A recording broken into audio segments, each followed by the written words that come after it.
Hablemos de materiales. Tenemos un abanico increíble, infinito de materiales. Vamos a empezar por la cerámica. Aparte del material didáctico que tenéis adjuntado al final del curso, en donde he intentado resumir un poquito para que conozcáis el material con el que trabajáis, os voy a dar un mínimo resumen. Aparte de encontrarnos con muchísimos formatos, nos encontramos con diferentes calidades de cerámica. ¿Qué es la cerámica?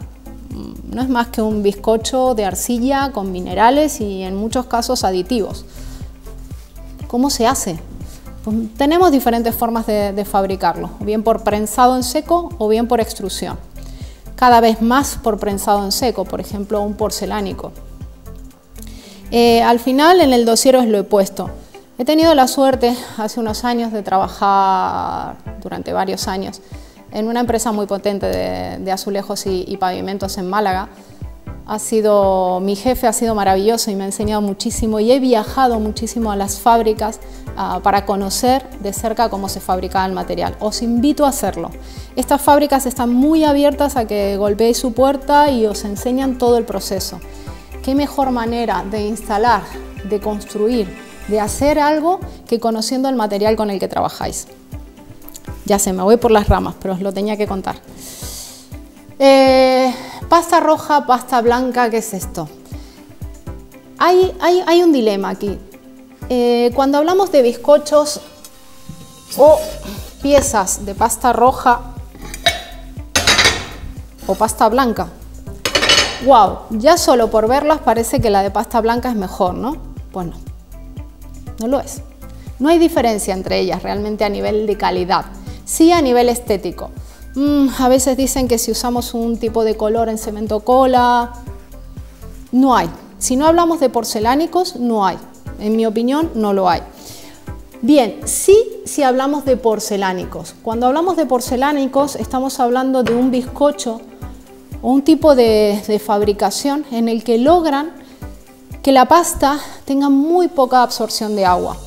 ¿Recordaréis alguna vez, viendo a algún albañil, mojando el azulejo o mojando la pieza, mojando la pared para poder instalar o colocar el azulejo? Sí, era lógico, o sigue siendo lógico en muchos casos, porque el bizcocho es muy poroso. Este tipo de bizcocho es muy poroso. Entonces lo que hacíamos era colapsar un poco el poro, no colapsarlo, pero rellenarlo un poco para que luego la adherencia con el cemento cola sea mucho mejor. Hoy en día con el porcelánico no pasa. Por favor, no mojéis el porcelánico, ¿vale? Porque ahí sí que colapsamos el poro y no llega a adherir bien el adhesivo. Entonces, resumiendo, bizcochos de arcillas con minerales, con aditivos. El proceso puede ser por prensado en seco o extrusión. Resultados, bizcochos rojos, bizcochos blancos o porcelánicos. También tenéis piezas decorativas como las cenefas y infinidad de remates cerámicos para acabar, por ejemplo, en una piscina. Veréis baños antiguos o vestuarios de espacios antiguos rematados todos con piezas cerámicas. Hoy en día vuelven un poquito a utilizarse, ya os contaremos luego. A nivel estético, infinidad de modelos, de tamaños. Aquí entramos en un tema que nos desafía cada vez más a los profesionales de este sector, los tamaños. Porque cuando hablamos de materiales, contamos con adhesivos y morteros y demás de muy buenas calidades. Pero ¿y los tamaños? ¿Cómo manipular estos tamaños? Recordáis que cuando os presenté herramientas os hablé de unas ventosas para poder trabajar con estos grandes tamaños. Y no solo de tamaños, hablamos de diferentes tipos de cortes o de bordes. Mirad, por ejemplo, esta pieza es una pieza biselada, normal. ¿Veis el canto? Termina como un poquito curvo, ¿no? Cuando yo uno una pieza con otra, realmente a primera vista no es un efecto plano, un efecto muy recto. Pues desde hace muchos años se trabaja con el rectificado. Tanto como consumidor, como profesional, como aficionado, lo que te voy a contar es muy importante. El rectificado no significa que por no tener este biselado se coloque totalmente pegado, a hueso que llaman, ¿vale? Totalmente junto. No, no se coloca así. No solo las nuevas normas de colocación que tenemos hoy, sino que los fabricantes os aconsejan cómo colocar estas piezas. Siempre llevan juntas. Hablamos de juntas de colocación esenciales a la hora de dejar preparado un suelo, un azulejo, una pared. Son materiales que se mueven, es que nosotros nos movemos. Necesitamos esas juntas. Podríamos hablar y hacer un capítulo entero de juntas de dilatación, juntas de colocación. Pero recordar, el rectificado necesita junta, mínima, pero la necesita. Cuando hablamos de adhesivos, tenemos una variedad increíble. Muy importante, leer las etiquetas de vuestros adhesivos. Primero, tenéis que saber qué tipo de material vais a colocar. Ya sabiendo qué material vamos a colocar, iremos a nuestro polvero, iremos a nuestro distribuidor y pediremos el adhesivo correcto para ese material, con algunos datos más, por supuesto, un tipo de soporte y demás, que luego veremos. Detrás en la etiqueta tenéis un montón de datos, los más importantes.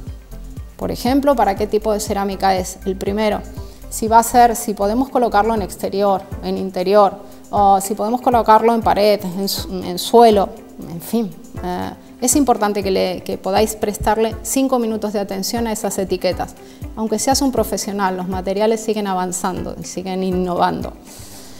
En la parte de cerámica me faltó hablarles de algo muy importante, rodapiés. El gran olvidado de la cerámica. El gran olvidado porque es verdad que muchos otros materiales han reemplazado al rodapié cerámico. Hoy en día lo hay hasta en fibras, resinas, bueno, madera, desde siempre se han instalado en madera. Me sigue gustando el rodapié cerámico, me parece que es un gran aliado.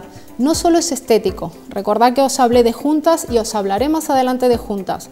Juntas perimetrales, juntas de dilatación.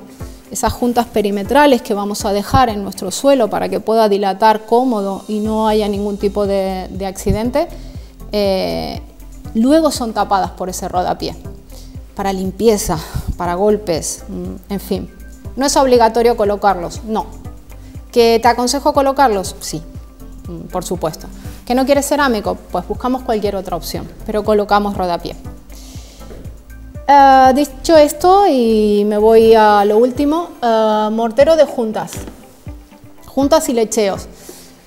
Invertir en buena calidad de morteros de juntas. A veces menospreciamos un poco a este mortero y os acabo de decir que la junta de colocación, la junta de dilatación es esencial, pues imaginar el mortero de juntas. Debe ser flexible, debe tener movimiento, debe adaptarse al espacio en donde estamos trabajando.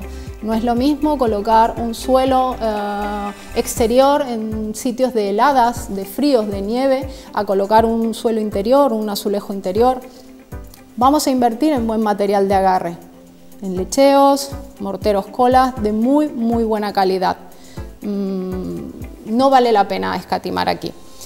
Ya os digo, os dejo en el material didáctico un montón de datos, las normas, el tipo de mortero que tenéis que escoger, cantidades, según el tamaño de la junta, qué comprar. Os dejo un montón de datos para que os sirva de soporte a la hora de comprar todos estos materiales. Ya sabéis, cualquier duda nos lo podéis consultar.